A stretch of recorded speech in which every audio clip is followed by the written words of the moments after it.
won't collapse. It won't collapse because we're both here. Why did you say yes to this? To the initiative? To me? Because you believe without cynicism, and that's rare. And you? Why did you want me involved? Because you don't flinch. Respect, trust, interdependence, built by participation, sustained by accountability. That's it. Not just for the movement, for them. The dashboard refreshed again, 319 registrations, growth was happening, but so was alignment, and alignment was more powerful than momentum alone. Chapter 4, Scrutiny. Thursday morning arrived with the kind of tension that doesn't announce itself loudly but hums beneath everything. The office felt smaller, the air slightly thinner, as if the walls understood that what happened in the next hour could shift the scale of everything. Marcus adjusted the camera angle for the Fox 4 pre-interview call twice before settling. He didn't like appearing uncertain. Alicia noticed anyway. You're fine. Answer directly. Don't over-explain. I don't over-explain. You absolutely do. The call connected at 10:15 sharp. The producer's face appeared on screen, composed and efficient. After brief introductions, the questions began immediately. What makes this different from previous community initiatives? It's participation-based. Every resident registers. Every business registers. A portion circulates back into anti-bullying and workforce development initiatives. It's structured reinvestment, not episodic charity. We've built transparent reporting into the system. Quarterly public dashboards, third-party oversight in progress. It's designed for accountability from the beginning. And what safeguards are in place if participation plateaus? We've modeled conservative growth curves. Even at modest participation levels, the allocation remains sustainable. We aren't dependent on spikes, we're building habit. Interesting. We'll schedule an in-studio segment next week. I'd also like to see your governance documentation. Of course, in studio. That means scrutiny. You say that like it's a threat, it's a responsibility. We're stepping into visibility, and visibility amplifies mistakes. You always prepare for collapse. I prepare for sustainability. Do you ever let yourself enjoy the moment? Enjoyment is earned through endurance. You've been burned before. I've seen good ideas collapse under poor governance. I don't want that here. Neither do I. The email notification chimed again. Subject line, community concerns, transparency inquiry. A local activist group had questions about fund allocation, potential conflicts of interest, and long-term oversight. They don't even know us. They don't need to. They need clarity. This is what happens when you step forward. People assume the worst. This is what happens when you step forward publicly. You answer, and if they twist it, then we remain consistent. You don't get defensive. Defensiveness weakens credibility. And what weakens you? Instability. I won't destabilize this, I know. The dashboard refreshed quietly on the screen behind them. 372 registrations, 46 business interest forms, 23 confirmed partnerships. Neither rushed to the numbers. The real growth today wasn't on the dashboard, it was in resilience. We need to draft a public FAQ, address the transparency questions before they become rumors. You're always 2 steps ahead? No, I'm thinking about 5 years from now. 5 years from now, this will either be the model or a memory. Then we build it like it's permanent. You really believe in this. I believe in what it could become if we don't sabotage it. I'm not the sabotage, I know, but unchecked momentum can be. Outside, a siren wailed faintly in the distance. The city continued its rhythm, indifferent to their strategic calculations and emotional calibrations. We're going to get criticized, yes. We're going to be questioned, yes, and we're going to be stronger for it if we remain aligned. It wasn't romantic, it wasn't dramatic, it was a contract without paperwork, trust under scrutiny. As they released Hands, the screen refreshed again. 381 registrations. Growth was steady, scrutiny was rising, and somewhere between dashboards and media calls, something deeper was forming. Not fueled by intensity, but by shared endurance. The movement was stepping into visibility, and so were they. Chapter 5, The First Wave. The momentum didn't arrive all at once. It moved like weather, slow at first, then suddenly everywhere. Marcus noticed it on a Monday morning when his phone buzzed 3 times before he even poured coffee. Another 20 scans, then 15 more, then 12. He opened the laptop before sitting down, the screen lighting the dim office with a pale glow. The map visualization had changed overnight. What had once been clusters now looked like small constellations spreading outward. Oak Cliff, Arlington, Grand Prairie, Garland. Each scan a tiny pulse. Each pulse a person deciding to participate. You checked the dashboard already, she said. It wasn't a question. Of course I did. Interesting, she murmured. What? Look at the timestamps. Before work, he said. That means people are sharing the cards at home. The idea lingered between them for a moment. Not marketing, conversation, kitchen tables, family discussions, group chats. That's organic spread. That's trust, she corrected. We should track the neighborhoods with the highest early adoption, she said. Those are potential volunteer hubs. You're already planning expansion. I'm planning stability. You always are. The office felt warmer than usual. Sunlight sliding through the windows and catching the edge of the whiteboard where their phrases still stood. Register, circulate, reinvest. Marcus stood and added a new line beneath it. Community built, community owned. That works, she said. High praise. You're learning.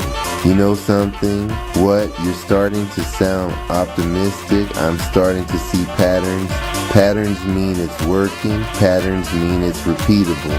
The phone rang. A local cafe owner. I just registered. Do you guys have window stickers? Marcus. Not yet, owner VO. Well, if we're part of this thing, people should know. That's the first time someone asked to signal membership. Visibility increases adoption. You're thinking window decals and storefront signage. You're getting ambitious. I'm responding to demand. You like this? He said quietly. I like progress and the mission. That too. The dashboard refreshed again. 504 registrations. That jump happened in the last hour. Look at the source. A church youth group had posted the QR code link in their online newsletter. Dozens of families had registered within minutes. This is the first wave. It's the first signal you never let yourself celebrate. I celebrate by preparing. That might be the most Alicia sentence ever spoken. We should visit that church today. Yes. Why? Because early supporters shape culture. That's smart. They gathered the remaining stack of cards and headed toward the door. Before leaving, Marcus glanced once more at the dashboard. The number had climbed again. 516. He felt something shift inside him. Not excitement this time, but responsibility expanding. Outside, the city looked the same as it had yesterday. Traffic flowed, people moved through their routines, storefronts opened their doors, but beneath the ordinary rhythm, a quiet network was forming. Not controlled by institutions, not directed by advertising, built by participation. This is the phase where attention increases and scrutiny follows. Yes, are you ready for that? She met his gaze with the same steady calm she always carried. We're ready, he nodded, not because he was certain, but because she was beside him. And together they walked back into the city, toward the church, toward the next set of conversations, toward a future that was beginning to look less like an idea and more like a structure, one registration at a time. And though neither of them said it out loud, they both felt it. This was no longer just a project, it was becoming a movement. And movements, once they begin, rarely stay small for long. Chapter 6. The Signal. The church sat on a quiet corner where two residential streets met, the kind of place most people passed without noticing unless they had reason to stop. A modest brick building, white doors, a small patch of grass that had seen decades of Sunday footsteps. Marcus, that's where the wave started. Alicia, not a wave, a signal. Marcus, you're going to keep correcting that, aren't you? Alicia, yes. Teen, that's the QR thing. Marcus, you registered? Teen, yeah, our youth pastor sent it out. Pastor, I figured you two might come by.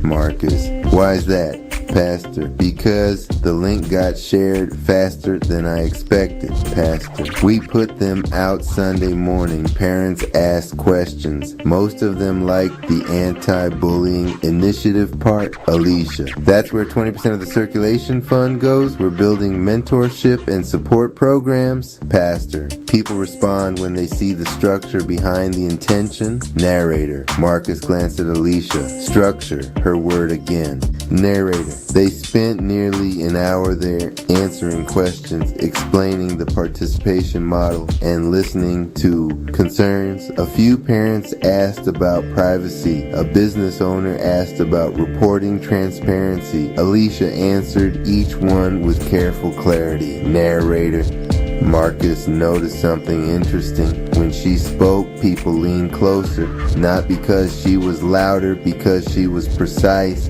Narrator, by the time they left the church, another 20 registrations had appeared on the dashboard. Marcus, it's spreading. Alicia, it's connecting. Marcus, you're determined not to let me romanticize this. Alicia, I'm determined to keep it grounded.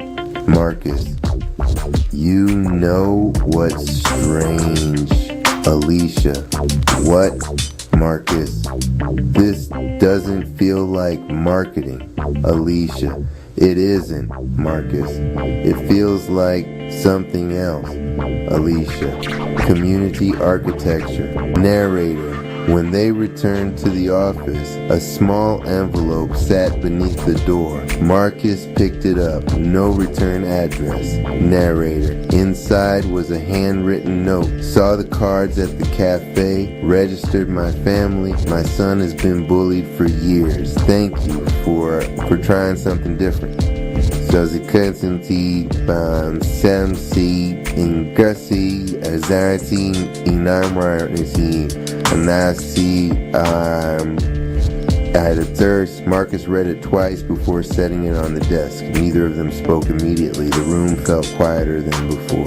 Marcus, that's why this matters. Alicia, yes. Narrator, the dashboard refreshed. 602 registrations. Marcus, that's more than numbers now. Alicia, it always was. Marcus, you carry this heavier than I do. Alicia, because I know what the problem looks like up close. Narrator, bullying wasn't an abstract concept for her. It was personal. Narrator, the silence. When the dashboards lie, paper starts sounding holy. 2. The Gospel of the Cheapest Hour, Daily Pulse, 7:11 a.m. Sovereignty, prices are becoming a behavioral interface. Flow, food, signal, and patience are being rerouted by prompts. Systemic love, the people with the least slack will be asked to optimize first. Shadow, help is beginning to sound like a discount.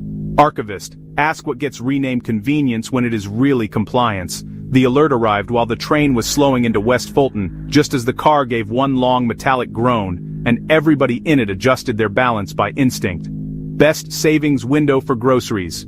8:40, 9:05 p.m. Suggested breakfast swap. Eggs volatile. Choose oats.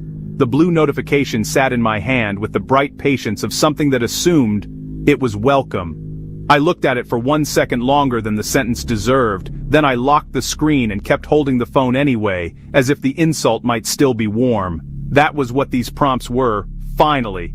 Not information. Not advice. Small managerial corrections delivered directly into the pocket. The machine saw the shape of your week, shaved off whatever looked expensive, and handed the result back to you as prudence. Across the aisle, a woman in scrubs was asleep against the window with her mouth slightly open. A man in a navy polo scrolled through 3 news apps in the fast, irritated rhythm of someone trying to catch reality before it got rewritten. 2 teenagers shared one set of earbuds and laughed at something that had clearly not asked their permission before becoming funny.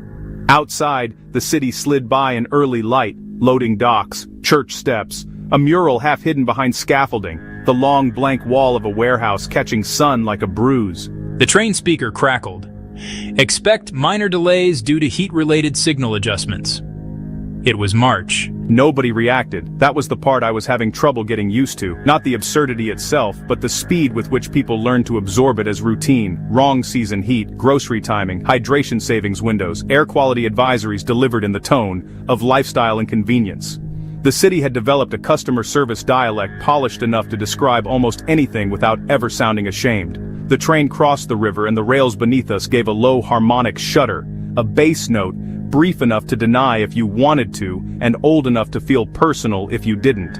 I watched a child 2 seats down, pause in the middle of pulling stickers off a notebook, and look at the floor as if she had heard someone humming under the car. Then the note was gone. By the time we pulled into Grand, the alert had updated itself. Projected savings if delayed, $4.12, enough money to convince a well-paid executive that optimization was compassionate, not enough money to change the architecture of anybody's life, just enough to ask a tired person to become slightly less human about breakfast. I got off at Grand and walked the 4 blocks to WNDR with the phone still in my hand. The station occupied the 2nd and 3rd floors of an old insurance building renovated just enough to suggest resilience and not enough to deserve the word.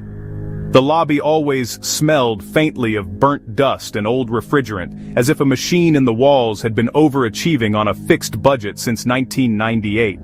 Someone had mounted a vertical brand screen near the elevators. It cycled through the station's new messaging pillars in calm sans-serif authority. Community clarity. Calm, the word, calm, stayed on screen the longest. Upstairs, the newsroom was already making its weekday noises. Printer cough, chair wheels, the muttered profanity of someone in traffic trying to rescue a mangled cut. Coffee grinding like it resented being asked to participate in civic life before 8. The weather desk TV on mute. 2 producers in a low argument over whether the city had upgraded the school closure API or merely changed the logo on the same old failure. I dropped my bag beside my desk and booted up the editing bay. A calendar invite was pinned to the top of my screen before anything else had loaded. Mandatory all hands. Studio B, 8:30 a.m. Subject, Local Acceleration Initiative. Nothing good in media had ever come wrapped in the phrase, acceleration initiative. The best case was that management wanted everybody to work faster using a new stack none of us had asked for. The worst case was that they had found a new way to make replacement sound like innovation. I put on headphones and pulled up the morning weather cut that had landed overnight from the network.